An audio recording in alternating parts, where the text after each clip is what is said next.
Welcome to A Better HR Business, the podcast that looks at how HR consultants and HR tech firms grow their businesses and how they help their employers to get the best out of their people. Remember, for show notes and downloads, go to www.getmorehrclients.com/podcast.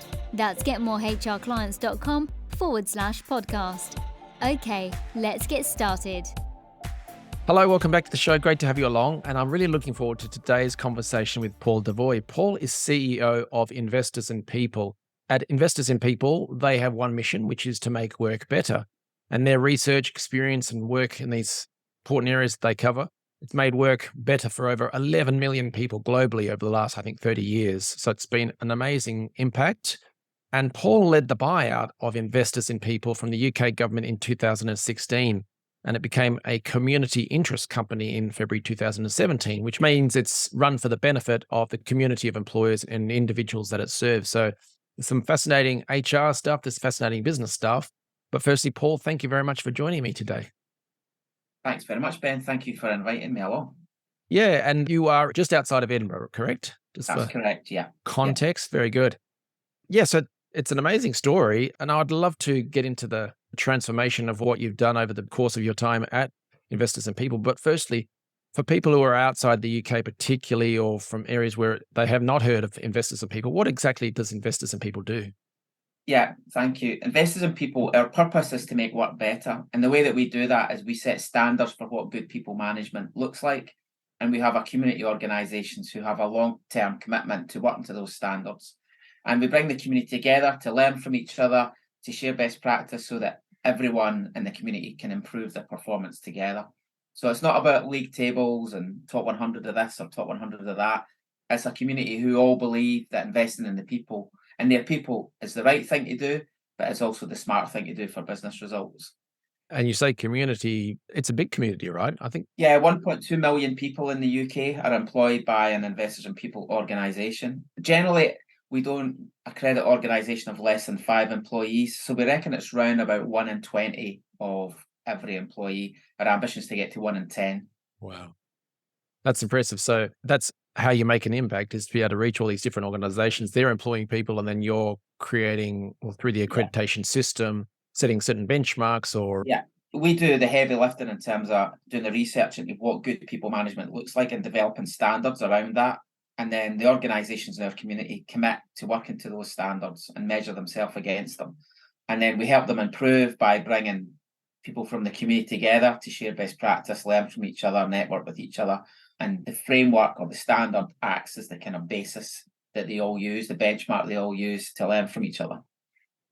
Can I ask, so when you say standards, sometimes standards in different industries or industry bodies, let's say, whether that be the US, UK, Australia, wherever it may be, sometimes HR leaders, HR people might say, well, these standards are not up to scratch or they're not relevant. How do you make sure that they are applicable or they keep pushing forwards? Yeah. So when we developed the standard originally back in 2015, we did a review of 300 pieces of academic research that's related to high performance working practices. We then spent 18 months consulting with over 1,200 organisations in the UK and internationally on, what good looked like.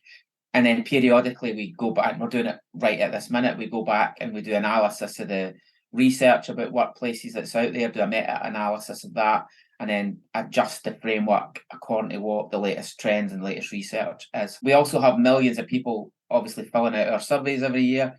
We've got thousands of reports of organisations that we work with, and we analyse them to make sure that we understand what the trends are. So it's constantly evolving and constantly improving. Wow. I suspect that someone like you and an organisation like yours, you get to enjoy standing back and looking at the big picture because you've got all this data coming in, and for the HR person in an office filling out a form or whatever it may be, they see their little section, but you guys must see a whole different view, right? Yeah, I'm hugely inspired by the people that, particularly the leaders that sign up to be part of our community, because having an independent organisation come in and hold their mirror up to you and tell you how good you are as a leader, you have to have quite a high degree of emotional intelligence to subject yourself to that. We do it in a very facilitative and constructive way. It's not about, putting anybody in a difficult spot, but it still requires a degree of emotional intelligence to have that level of external scrutiny. And it's voluntary. It's not a requirement. People volunteer for it. So clearly they see value in it and they can see their organization improving as a result. So they value the feedback. You just took me back to my different HR roles in manufacturing companies where I'd have to go around as the HR guy and do safety audits. And I'd put on my high vis vest and safety hat and stuff. And I'd go around to different work areas and tell them all the stuff that they'd done wrong, which is, I guess, the wrong way to do things. And obviously it evolved. We definitely don't do it that way. The main thing we want to do is celebrate their strengths and help them Yes. maximize their strengths. Yeah. But if there are areas where we feel that they can improve, because we're working with thousands of organizations every year, and we've got lots of examples of best practice that we can share, then our aim is to help them improve. It's not about making anybody feel bad about not being good at X or Y. It's about taking them on a journey of improvement that they can see the progress they're making year on year. And if someone goes through the process, they realize that either there are gaps or perhaps that they are falling behind or not moving as quickly as others in a sector, and they can see changes are coming down the road, can they turn to you, investors in people, for advice or help in those areas? We are happy to give advice, but we are not a consultancy organisation, and I think it's really important to iterate that. So you get consultants that come along and give you a free diagnostic in order to sell you something off the bat. Yeah. That is absolutely not what we do. So we're independent. We give you independent feedback. We'll give you advice on the things that, and that's a big part of the report that we write at the end, what you need to improve on and what you might need to think about, and sharing ideas that we've learned from other places about what works and what doesn't. But certainly we're not going to come along and say, oh, you've got a leadership problem, come and buy the Investors in People leadership program. We feel that that's a massive conflict of interest and we wouldn't do that. So our clients value that because they know that we're not going in there to use our diagnostic as a tool to sell them on other stuff. You know, they can trust that we're acting independently and with their best interests at heart. We're not looking to sell them consultancy off the back of it. Yeah, that's really good. And that kind of flows into the thing I mentioned earlier about the fact that you led the buyout of Investors in People from the UK government.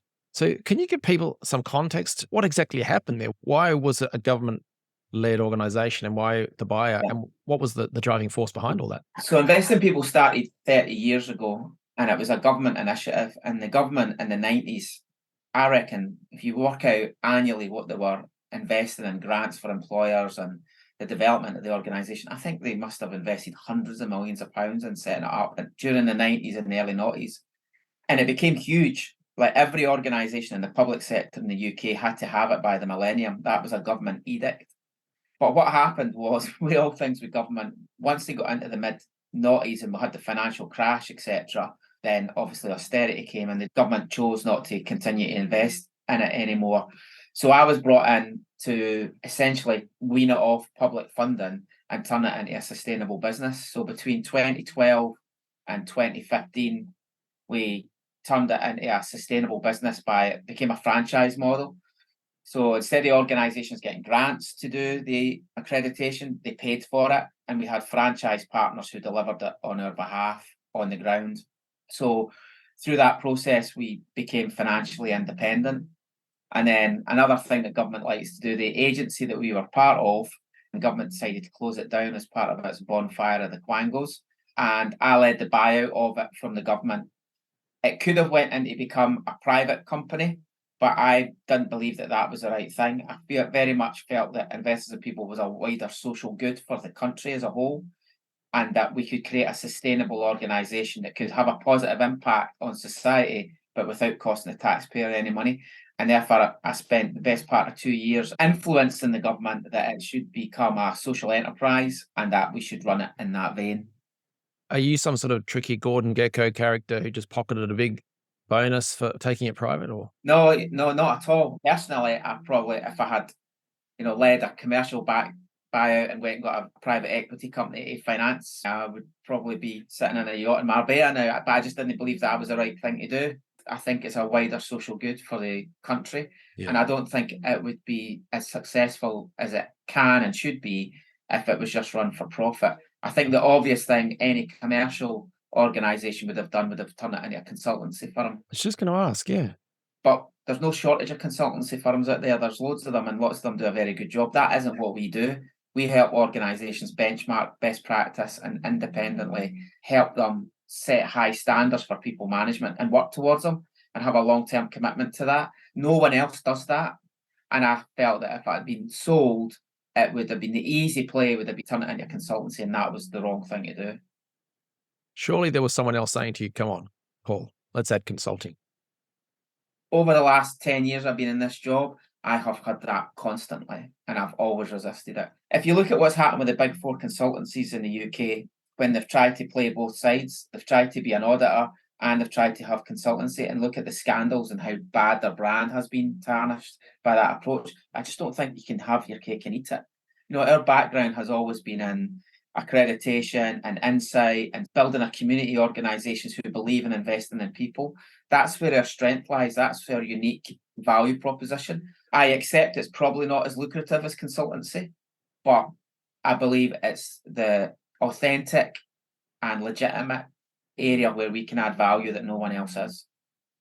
Yeah, I love that. You're reminding me, I think it's the hedgehog principle.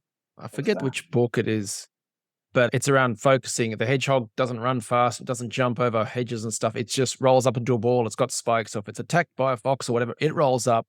It's safe, but it's just really, really good at that. And it sounds like that's what you've taken here. You've got something that you're really, really good at. Yeah. And I think the one that I remember as people used to talk about is a clear blue water strategy. So you've got a blood red ocean, a consultancy, where there's loads of people playing in that space, all eating each other. Yeah. And we could, if we had went into that, might have done okay. But the clear blue water is around setting high standards for good people management, building a community who all believe in that. No one else is doing that, and we're good at that. And therefore, we need to be as good at that as we possibly can be. Yeah. Someone said to me once, it's a bit like someone telling David Beckham to just work on your left foot because it's not as good as your right. And actually, he just concentrated on making his right foot the best right foot in world football. So I think, you know, that's the kind of philosophy I have for it. You know, we need to be really good at, you know, the kind of David Beckham principle, making your right foot as good as it can be rather than worrying about your left. Play to your strengths. No, absolutely. And I was sort of smiling as you were talking about the conflict of interest, because as an Aussie, there's a big scandal featuring PwC in Australia at the moment where they were advising government policy and at the same time selling on the outputs of that advisory work to their clients to say, look, we can get you in the door. So, and everyone says, oh, we'll have Chinese walls and we'll do this and we'll do that. And, you know, there's so much inherent conflict in it that it's never as straightforward as that. Yeah. Can I ask, so you made that decision and you've been bombarded ever since, but as the leader and the commercial leader, you then had to work out, well, how do we produce income revenue for this business? So you've got the accreditation process where people are paying rather than doing grants, but are you doing other things, whether that be conferences? Yeah, so we have an annual awards ceremony and we have 800-900 people come along to that every year. Nice. And we run events, but generally for our community, we don't charge for the events. So the beauty of being a not-for-profit is any surplus that we make is reinvested back into what we do. So I'm in actually quite a luxurious position that I don't have a bunch of shareholders squealing for a dividend off me every year. Yeah. As long as we make a surplus that we can reinvest in our purpose and we make the experience better for our community, we make the awards better for our community, make the events better for our community, then it'll attract more people to our community, and then we can invest what we make into making it better, not the money disappearing off somewhere else. Yeah. So that's been really good for us because everything that we do and any surplus we make gets reinvested into making what we do better. So I do accept that I am in quite a luxurious position as far as that's concerned.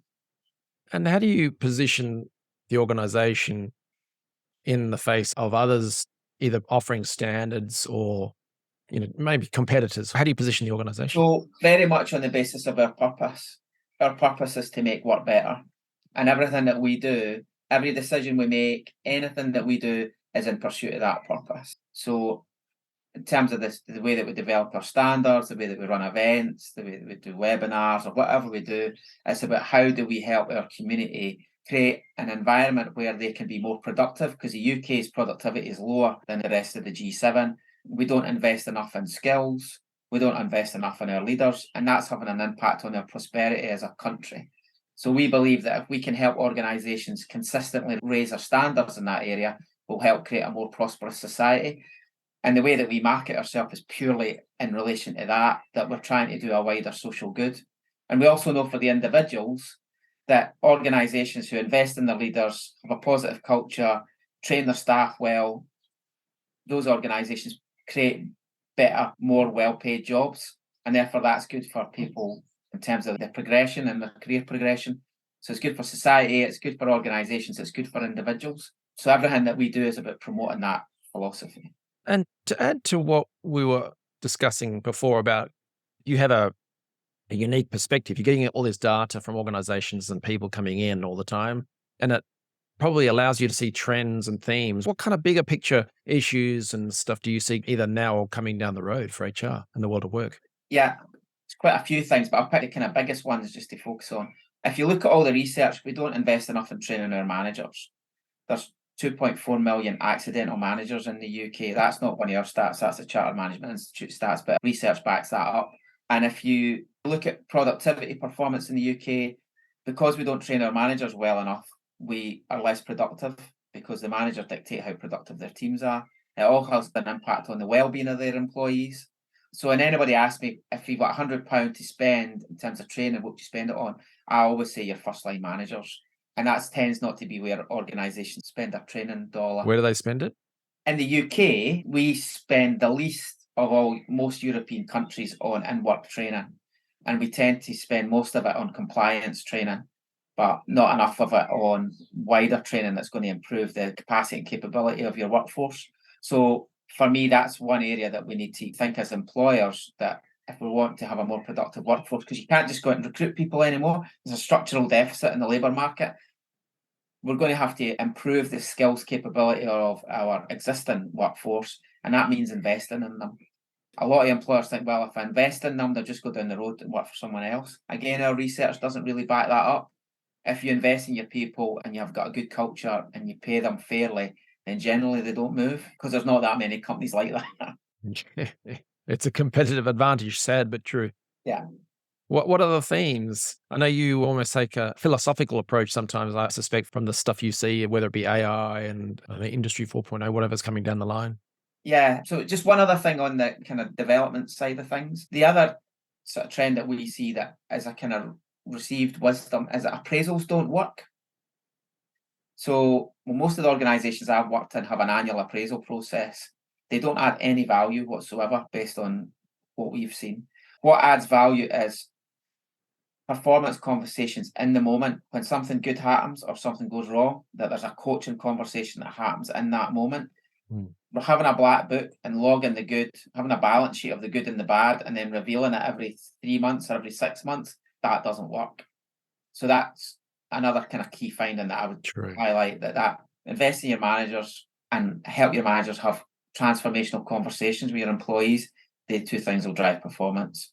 Brilliant. And what do you think the future holds for investors in people itself as an organisation? Yeah, so our ambition is that 1 in 10 people in the UK will work for an investors in people organisation. So that's what we are working towards. I don't know how quickly we're going to get there, whether it'll take us 3 years, 5 years, or 10 years. But that's the North Star that we're working towards, because we know that organisations with good leaders, good culture, training their staff, they perform better. We see that as a kind of tipping point. If we can get beyond that 1 in 10, then it'll get to the point where organisations need to ask themselves, well, if you're not part of this community, then why not? Because it's incontrovertible why you need to be. And therefore, that's how we can demonstrate as a community interest company that we've actually really had a significant positive impact on society. Right. Now, if I can ask a marketing or business growth type question for independent consultants in the field of HR, whether that's recruitment, diversity, inclusion, whatever it may be, how can they potentially help companies, employers to improve on their accreditation or their scores or their position based on the investors in people process? So if there are gaps that need to be filled, how can these consulting firms step in and support what you're doing, trying to get that 1 in 10? I mean, obviously, if they know an organisation's got investors in people, then in a way it's an opportunity for them, because we don't sell consultancy. But if they work with them on the areas that we've identified as the areas for potential opportunities for them to improve, then that's an opportunity for them. And the areas that tends to be is around about management and leadership, it's around about culture, around about how their long-term approach to training their staff. Job design is an area that lots of organisations are struggling with at the moment. How you structure work, how you deal with the post-pandemic world. They're all the kind of big hot topics. And obviously you've got D&I and ESG, etc., are increasingly coming up the agenda too. Yeah, there's a lot happening. If people want to learn more about investors in people and see what's going on, what should they do next? Very happy for people to contact me directly on LinkedIn. It's Paul Devoy on LinkedIn, or on Twitter. I think I'm at Devoy Paul on Twitter. So contact me directly. I'm always happy to have a conversation, or go on our website. If part of your audience are HR consultants or management consultants, we're always looking for people to come and join us as practitioners. We've got 135 self-employed consultants who work for us with our organisation. So if that's something you're interested in, we're always looking to recruit new, bright people. What would they be doing? They would be going in and assessing the organisations against our standard. Ah, interesting. Very good. That's always a great opportunity to see what's going on in the industry, in the sector, and see what's working, what's not working, and then being part of that overall investors in people community that you described earlier. Yeah. Brilliant. And lastly, conferences coming up, anything in the pipeline? Yeah, so we've got a conference in September that Stephen Bartlett's headlining for us, the very Dad cool. of a CEO. So that's in September. So go on our website if you're interested in coming along to that. Tickets are selling fast, so I'd advise you to get in quick if you're interested in that. We have our annual awards ceremony in November. We'll have probably nearly 1,000 people come to Billingsgate for that. And we've regularly got webinars and various activities going on. So keep an eye on our website. There's always lots of stuff to get involved in. Fantastic. Well, yeah, if you're listening to this on the go, check the show notes. We'll have Paul's details and the Investors and People website and the conference stuff in there as well. But Paul, thank you very much. I think you're doing a great job and I love the impact you're having. So thank you very much for sharing part of that story today. And thanks for inviting me along. It's been fun. Thanks for joining us today on A Better HR Business, the podcast that explores the world of HR consulting and HR tech businesses. For show notes and downloads, go to www.getmorehrclients.com/podcast. That's getmorehrclients.com/podcast. Remember to subscribe and share the show with any friends who are busy growing a HR business. Thanks and see you next time.